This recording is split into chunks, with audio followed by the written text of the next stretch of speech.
I'm Westchester County Executive George Latimer, and I'm joined by Assemblyman David Buchwald as we talk about what happened 3 weeks ago in the aftermath of the windstorm followed by the snowstorm. They've been named Reily and Quinn. I'm not sure which was which, but the two storms that affected power outages across Westchester County. The two utilities that provide service, NYSEG, New York State Electric and Gas in the north, and Con Edison for most of the county, I'd say the southern two-thirds of the county, were a subject of discussion. Obviously, I expressed my opinions at the time, and now we go from a position of expressing what we did at the time that people were out of power to what do we do about it now that everybody's been restored, and we hope we have a period of time without wind and snow to affect us. Assemblyman David Buchwald took a very strong initiative in pulling together the group of people that we had from all the different local governments, the villages, towns, and cities, totaling 45 separate local governments when you add them all up here in Westchester County, to put them around a table last Friday to have a discussion now, not just of what went wrong, but what do we have to do to get it to work right in the future. Because the one thing that we have tried to do is to have a singular voice that represents government, not the county government, not individual state legislators or individual county legislators and all the different municipalities. Everybody has their own personal point of view. Everybody's got their own specific experiences that may have differed from the next door neighbor community. But all of us together, in a rather unique showing of bipartisanship and multi-level of government cooperation, have all expressed frustration over what happened 3 weeks ago and a commitment, and this is the important part, to move forward in solving those problems for the future. One of the greatest problems when you have a crisis is that when the crisis ends, the desire to solve the problem ends as well. People tend to forget over a week, 2 weeks, 3 weeks what the frustrations were when they were in the middle of that type of situation. But I think the best way to phrase it is now we turn collective anger into collective action. And that action involves a host of different things. So we're in a process, and the process, as it advances, will identify certain things. Assemblyman Buchwald will cover some of those things. There's any number of things that may ultimately come out of this. We might, at the end of the day, advocate for a group phone call with the utility companies prior to a storm happening so we can review what the advanced preparedness is instead of having to react to what happens afterwards, and a host of things that David will cover in his comments. But I would say this before we turn it over. The situation here is not merely to hold individuals accountable or entities accountable, but it is to make sure that what happened doesn't happen again. That's the most important thing. The most important thing is to change the way things are done so that we don't have those experiences repeat again to the best of our ability. That's what we put at the top of our list of things. Assemblyman David Buchwald. Thank you very much, County Executive Latimer, and appreciate your both hosting this press conference, but also the meeting that we held on Friday. I'm Assemblyman David Buchwald. I'm a state assemblyman from here in Westchester. I represent the northeastern quadrant of the county, from here in White Plains up to North Salem. So I had constituents affected throughout my district, both in Con Ed and NYSEG territories. But frankly, this storm united all of Westchester, both in terms of its impact, but also in terms of the reaction of government officials in recognizing that our utility companies fell short compared to expectations. And I think it's really incumbent upon us to make sure that the poor response is not repeated again. So what we did on Friday is something that I don't think has ever happened in Westchester history, at least to my knowledge, which is we brought together officials from every level of government representing Westchester, local, county, state, and federal, and their representatives to have a discussion and to start the dialogue between governments as to how we can produce a unified response from our county. It's very important for us to speak with one very clear voice because the people of Westchester experienced a series of extended power outages that are totally unacceptable. And we thought after Superstorm Sandy that lessons had been learned, but clearly not well enough. And it is crucial that we, as the representatives of the people of Westchester, make clear that we are going to work continuously to make sure that nothing like this happens again. That's our commitment. We had over 70 officials and representatives gathered. They included local mayors and supervisors, county legislators. County executive joined me in heading the meeting. We also had state assembly members and state senators represented. Our congressional offices did a fantastic job in providing some federal perspective. And also we had representatives from all of the statewide elected officials, our Attorney General's office, State Comptroller, and Governor's office, helping to provide perspective on what the next steps are, both externally to us, the various public hearings that will be held on this issue, but also what we can do as a group. And though individual governments and officials will no doubt at times relay their own perspectives, there is real strength in numbers. And that's what this United Westchester effort is about. We've distributed a questionnaire to the government officials that we're expecting responses back shortly on, to cover a whole range of different aspects of storm response. And one of the things I'm committed to is making sure that no aspect of the storm response goes uncommented on, whether that's the initial planning and assessment of damage or the response to the storm, both in terms of protecting critical facilities and vulnerable customers, but also making sure that the communications with regards to any extended power outages are as accurate and complete as possible. I certainly share the view of many of our colleagues in government that both the communications to the public and the communications to government officials were tremendously lacking. You've already seen some of the utility companies acknowledge that fact, but frankly, on a whole range of different areas, the response fell short of what we really need and what we expect as New Yorkers, let alone Westchester residents. So I really want to convey to you that although this is on some level the start of a new process, we're not going to let this go. We're going to absolutely work together to try to find real tangible solutions, and we will obviously interact with the various forums that are going to be held, including the investigation that has been initiated through the Public Service Commission. County legislature last week held a public hearing. State legislature will be conducting its own investigations. But fundamentally, this isn't something for just one level of government or individual governments to work on. It's something that we have to come together on, and I'm very pleased that we've already had such an outpouring of support from government officials taking of their time on a Friday afternoon and now moving forward together. So thank you very much, everyone, for being here. We'll obviously be very happy to deal with any questions that you have, although we know that today we don't have all the answers, but the process of getting to those answers will only come about by working together. Let me just make a couple of other comments. And then we're happy to take any questions that you have. The survey that Assemblyman Buchwald has put out there is going to elicit very specific responses from each of the different communities. Some of them have started to come in already. Individual communities will comment to the PSC as part of their public hearing process. Some of them participate in the Board of Legislators meeting that was held a week ago today. But speaking as an individual, not necessarily on behalf of this full group, there's very specific things that we saw that we want to see changed. We think that the websites that both of the utilities have need to be remodeled and need to be updated with the kind of information so that in real time when you go onto those websites you're getting accurate information. And sometimes the information on those websites requires the utility to know what is actually happening on the ground in the locality, as it is the locality that is removing the impediment in a road. So whether a road is blocked before utility is established, that requires that website to reflect other information that's not available to the utility at the time. That's a change that has to happen. The use of robocalls has to be completely reviewed and determined in terms of how they're going to use that structure. The robocalls were, in many, many cases, inaccurate information, whether it was that your lights were back on or that you would go X number of days without lights. And we heard any number of anecdotes about people who got a robocall with inaccurate information.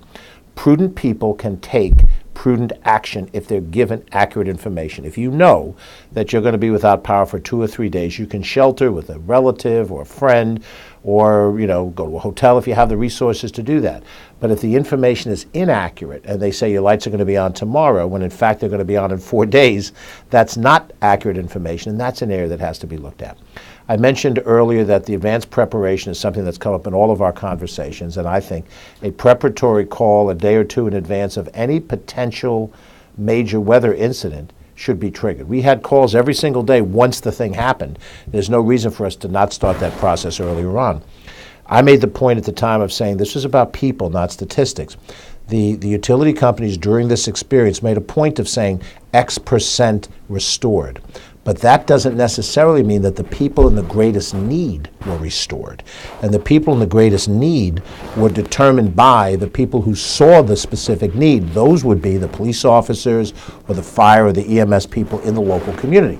So if you look at a grid and you say, I can restore this apartment building, and that will give me an extra 2% or 3% of users, that may not be the same as going to a particular street where there are one or more people who have a senior citizen or a young child with asthma, or something that makes their need more of a priority than just putting a mass number of people on. That's what the local governments know. And that's why it's important for the utility companies to talk with the local governments, not just to tell them what they're doing, but to listen to what the priorities are from the local governments. So I think it's very important that we see that there are very specific things that are going to come out of this process of how we see things changing. But it's important to understand that we're not advocating for these changes out of the blue. They're the problems that actually occurred in the real world. And I would say for those of you who covered the storm, you had reporters out there. Some of you yourselves were out there. You heard the individual stories. You saw the trees that were down and all those things. So you recognize that it can't really be managed just in front of a monitor sitting in Binghamton or sitting in Midtown Manhattan. You have to come out and see it, and you have to interact with the local folks.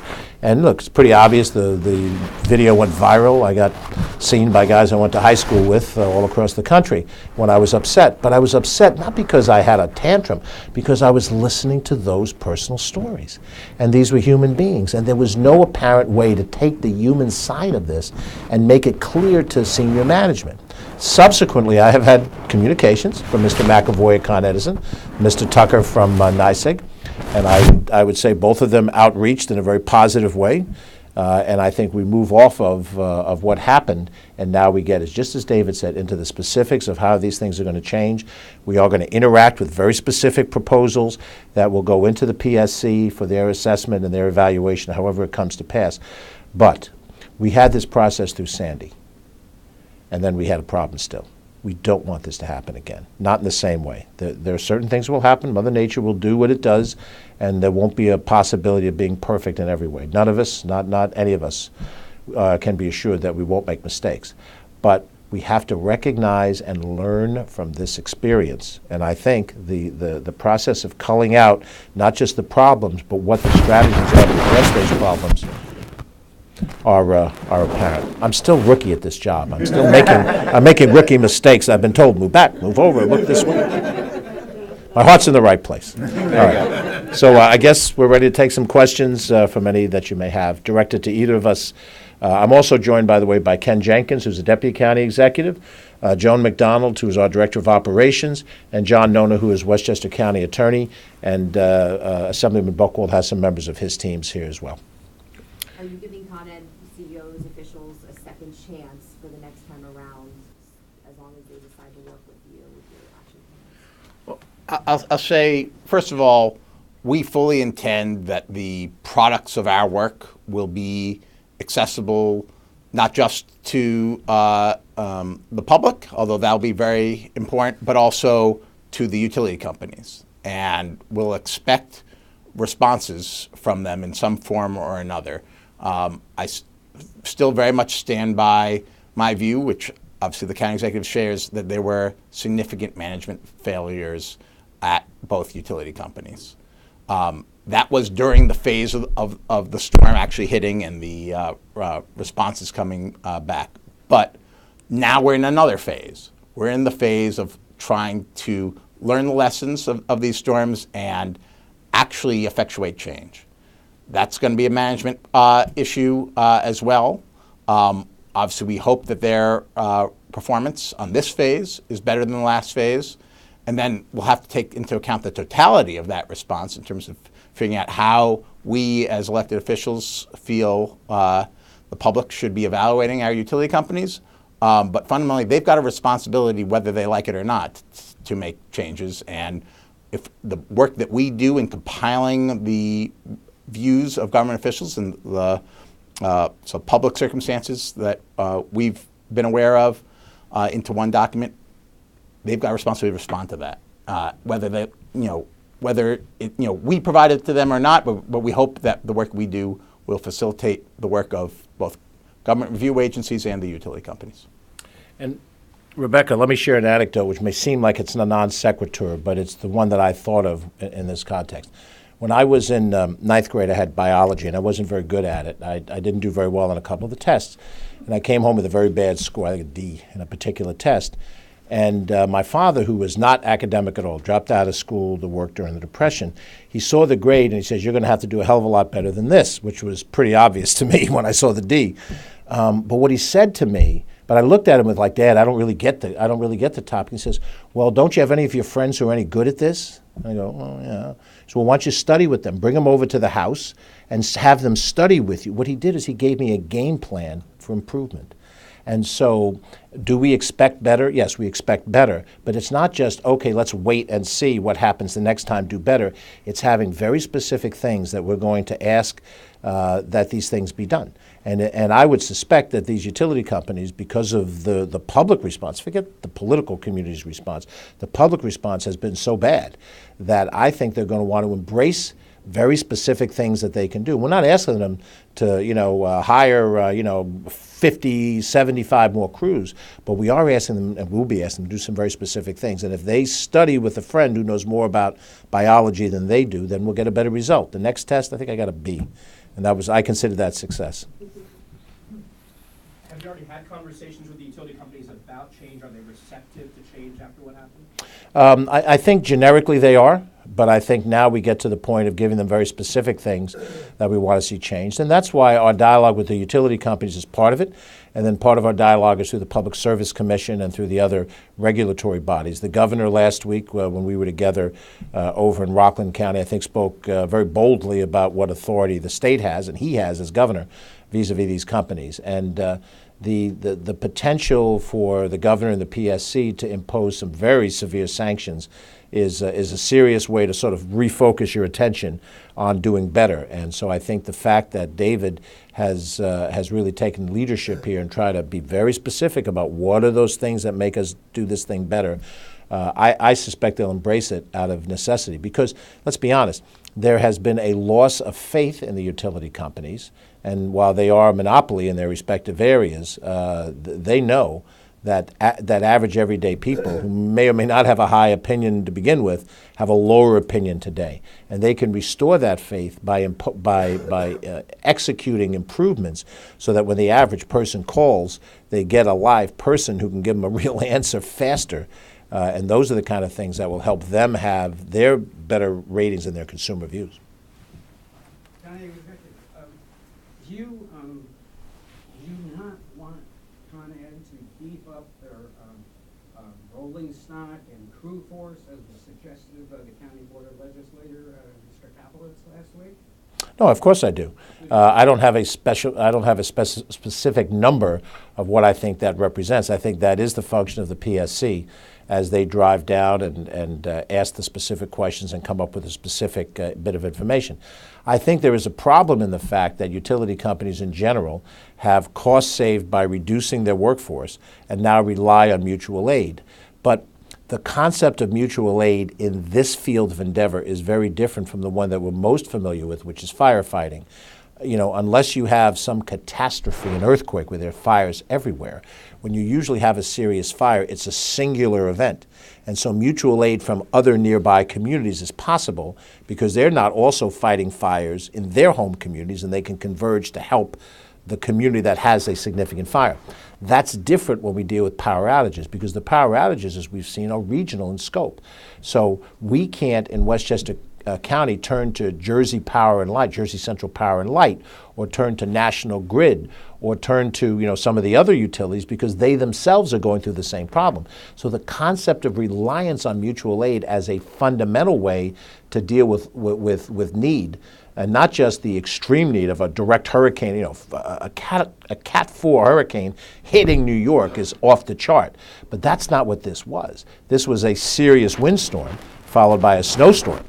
It wasn't a Category Hurricane 4, and we saw that there are limits to how many bodies can be put out in the field at the same time. And I've heard some folks say, well, it's very dangerous to put people up in bucket trucks. Of course it is.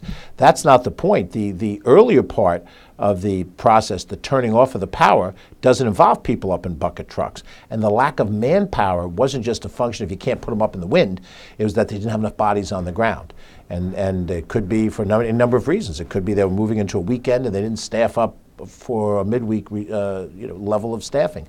It could be, as I've suggested, that the mutual aid structure isn't the way to solve these kind of issues, and it could be that there were crews in other places that were a factor. All of that will come out of the PSC, and I think we do want to see a more robust manpower and put into factor earlier.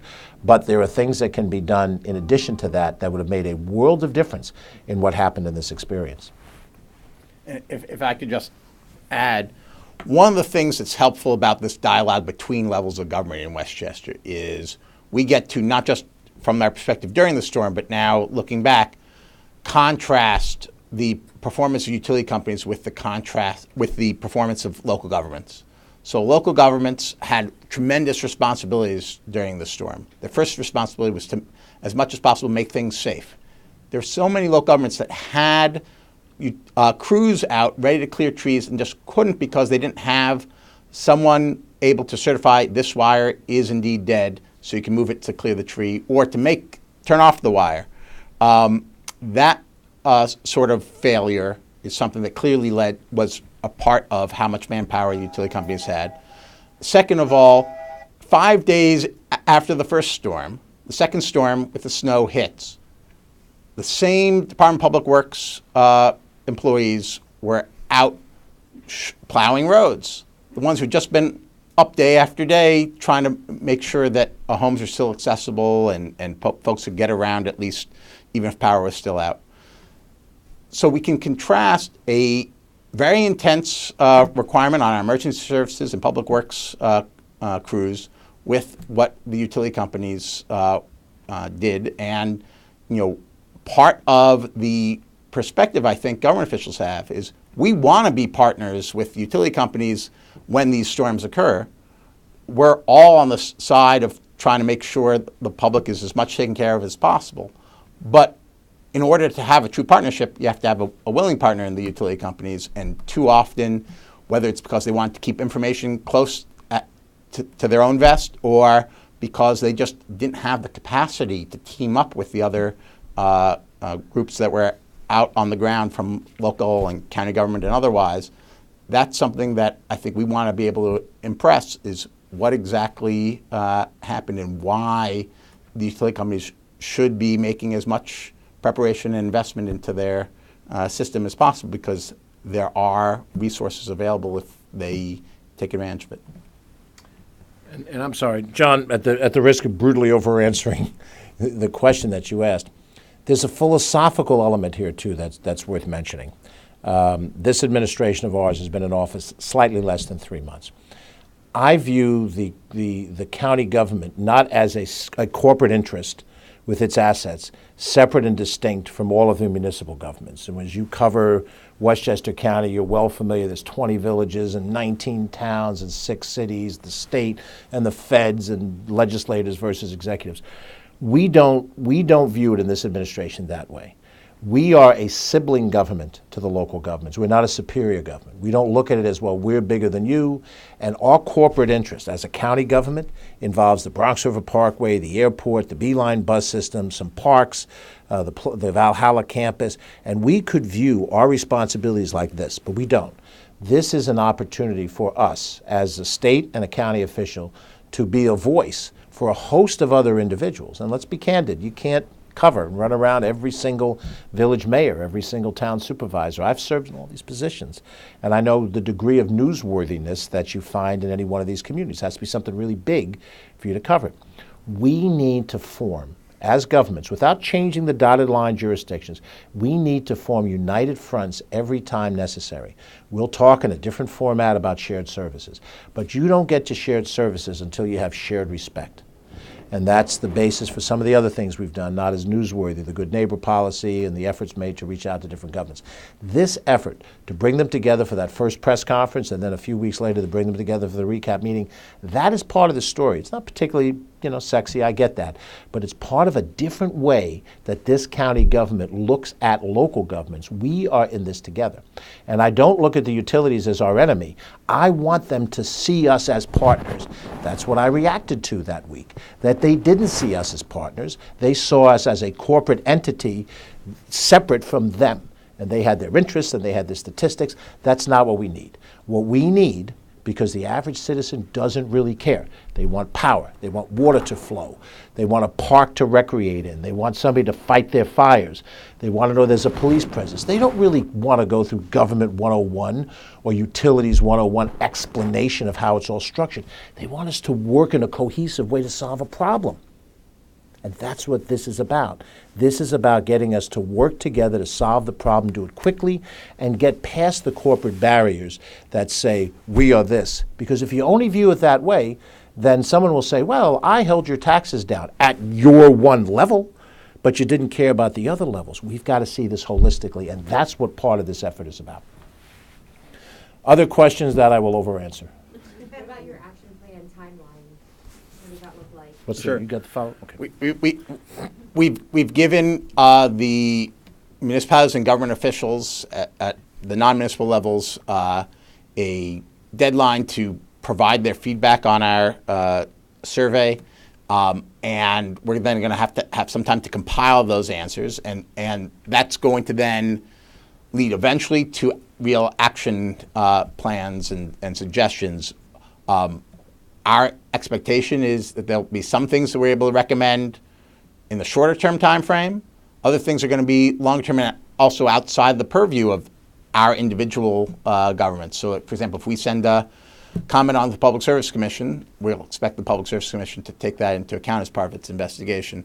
But in the not too distant future, we will be, submitting comments, and as I said, especially anything we submit to the Public Service Commission, for example, that'll be publicly posted. That's something we're committed to. We want to make sure the people of Westchester know that we're fighting on their behalf, that we haven't forgotten just because the power is back on the experience they went through. And that's, one of the commitments that we have as well. We need the time to work together. We also understand that time is of the essence because you never know when the next storm is going to hit. One more question. Yes. John, or did somebody else have a question? Okay, John, go ahead. You get the last question, then we'll do one-on-ones if anybody wants How to. much dollars do you feel the PSC should fine Con Ed? And second, if I may, has Con Ed indicated how many trucks and crews they would have to add for an expeditionary force always on standby to go to Pennsylvania, Massachusetts, New Jersey, wherever they need help, so that no utility anywhere would be stuck like Neither of those hard numbers are known to us as we stand here today. Arguably, the single biggest question that we asked during this incident as it came in is, how many crews do you have out there? How many cut and clear crews and how many reestablishment of power crews we have? And that number was not clearly shared, and I'm sure that's because of the corporate interest of wanting to make the determination of how to make the allocation of what resources they had and how much resources they should have. This is where we want to see the PSC do what it's capable of doing, because it's comprised of people who've been appointed because they have some knowledge of the utility industry, and not just the electrical industry, but the cable industry and the telecommunications industry and so forth. So I expect that's what the PSC will evidence as part of their testimony. As far as how much they're going to get fined, that's totally their prerogative. We want to see substantive change. We want to be able to propose very specific things. I gave you an idea of some of what those things could be, and we want to see those changes put into effect. I would hope that the various utilities would do their own press conference announcing, how their procedures are going to change for the future and then committing themselves publicly to those things. And I suspect as soon as we get the reports back, we'll be happy to share those with you in the press and share it with the public, share it with the Board of Legislators, and come back here and answer questions based off of those suggestions. So with that, we thank you for your time. If you'd like to speak to David or myself individually, you're welcome to, or any of the other members of our team. And if not, have a terrific day. Thank you.